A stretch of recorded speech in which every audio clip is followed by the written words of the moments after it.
গরম গরম এক প্লেট বা তার সাথে যদি হয় গরুর মাংসের আচার, আর কি লাগে বলুন তো? আমার অবশ্য কিছু লাগে না। তাই তো আজকে আমি গরুর মাংসের আচার বানাবো। কোরবানি গেছে, সবার ঘরেই গরুর মাংস থাকে।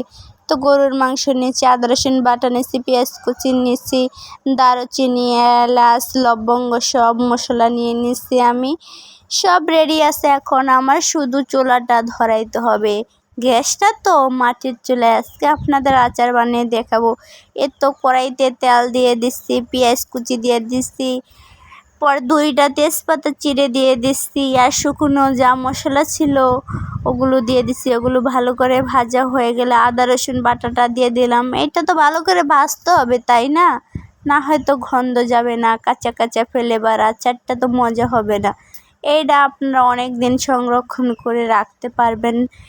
তো আমার ভাজা ভাজা হয়ে যাবার পরে পানি দিয়ে দিলাম, হলুদ গুঁড়ো দিয়ে দিলাম, মরিচ গুঁড়ো দিয়ে দিব। একটু মরিচ গুঁড়ো দেওয়া হয়ে গেল, লবণ দিয়ে দিব, দিয়ে ভালো করে কষায় নিতে হবে। যেভাবে আপনারা খাসির মাংস অথবা গরুর মাংস রান্না করেন, মশলাটা কষান, সেম এরকমভাবে কষাইতে হবে যতক্ষণ পর্যন্ত তেল না ওঠে। মশলাটা ভালোভাবে আমার কষানো হয়ে গেলে আমার ধুয়ে রাখা গরুর মাংসটা কুচি কুচি করে কাটতে হবে, যাতে আপনার এক নলাতেই মুখে দিলে কেটে চলে যায়। তো গরুর মাংসটা দেওয়ার পরে সুন্দরভাবে কষায় নিতে হবে। হালকা একটু পানি দিবেন, যাতে আপনার ছোট ছোট পিস, মাংসটা সেদ্ধ হইতে সময় বেশিক্ষণ লাগবে না। হালকা পানি দিয়ে আমি মাংসটা রাইখা দিব। রাইখা দেওয়ার পর মাংসটা সিদ্ধ পর্যন্ত অপেক্ষা করতে হবে। মাংসটা সিদ্ধ হয়ে গেলে ভালো করে ভাজা ভাজা করে নিতে হবে। তো এখনই অনেক সুন্দর লোভনীয় লাগতেছে। মাংসটা যেসম হবে, কত না মজা লাগবে। আমি অপেক্ষা করতেছি, বয়স দিতেছি, এখন আমার খাইতে মন চাইতেছে। অল্প বানাইছিলাম, শেষ হয়ে গেছে। তো মাংসটা প্রায় কষানো হয়ে যেতেছিল, আমি বারবার দেখতেছিলাম কত সুন্দর স্মেল আর ঘ্রাণ। আমি এখনই ট্রাই করা শুরু করে দিচ্ছি। মাংসের প্রসেস বাকি, আচারের এখনই আমার ট্রাই শুরু হয়ে গেছে গা। আপনারা সবাই কমেন্টে জানাবেন মাটির চুলায় এরকম আচার হলে আর কি লাগে। তো আমার মাংসটা কষানো হয়ে গেছে, ভাজা ভাজা করে রান্না করে নিলাম। তো কড়াইতে অনেক পরিমাণ সরিষার তেল দিয়ে দিলাম, সাথে রসুন ছাড়াই দিয়ে দিলাম।